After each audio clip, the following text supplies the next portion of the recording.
For 2 millennia, the Catholic Church has survived wars, revolutions, schisms, reformations. It remains the oldest continuous institution in human history. Yet today, in the middle of the centrifugal forces of a rapidly disintegrating world, it finds itself at a crossroads, battered by scandal, bureaucratic inertia, global cultural realignment. The Church must either adapt or face irrelevance. And at the heart of any renewal lies the conclave, that ancient secretive assembly tasked with choosing a man to become not merely a religious leader but a moral compass for the world. And what if this time, as Morris West so presciently imagined, the conclave elected an outsider, young enough to reign for decades, yet sufficiently rooted in the Church's broader traditions to stabilise it against the madness of the changing world? The conclave itself, from the Latin conclave, with a key, is designed to ensure both secrecy and divine guidance, and cardinals are locked away, sealed off from worldly influence until the Holy Spirit, or some might say political necessity, produces a pope. Historically, conclaves have been conservative exercises, favouring senior cardinals well known to the Roman Curia. Yet history also shows that when the Church is in crisis, the Spirit sometimes speaks through disruption. Consider John Paul II, the first non-Italian pope in 455 years. His election in 1978 broke precedent to rejuvenate a church facing existential threats from communism and secularization. Today, once again, the Church stands on unstable ground, moral, spiritual and political. It's a time to consider whether the next pontiff might come not from familiar corridors of the Latin West, but from the vibrant suffering, the spiritually rich peripheries. Morris West's vision, The Shoes of the Fisherman, imagines precisely this in Kirill Lakota, an Eastern Catholic metropolitan, a survivor of Soviet gulags from Lviv in Ukraine.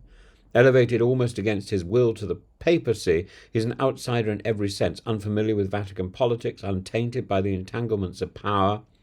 His election is not merely administrative but revolutionary. And West's vision is not mere fiction. It anticipated the yearning for a pope forged in suffering, not polished by ceremony, a pope who understands poverty, persecution, and the true cost of faith.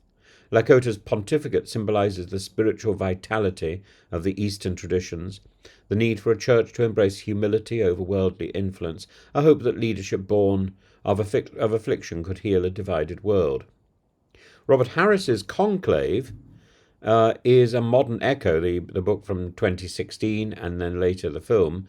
It drew from West's template but sharpened it for the 21st century. His novel portrays an election filled with factionalism, liberals, conservatives, careerists, all jostling for power. Yet ultimately it's the unknown, the newly elevated cardinal, Vincent Benitez, like Lakota, raised to the status of cardinal in pectore, in the heart, something which I think actually is not credible today, who embodies the future. A shocking secret surrounds him. He's biologically female, but more importantly, he represents a break from the ossified structures of ambition and compromise. The pattern in both novels is clear. In times of crisis, salvation comes from the margins, not the centre. And both Benedict XVI and Francis were short pontificates relative to the scale of the problems they faced and that they needed to change. Both men began critical reforms but lacked the longevity and the power to complete them.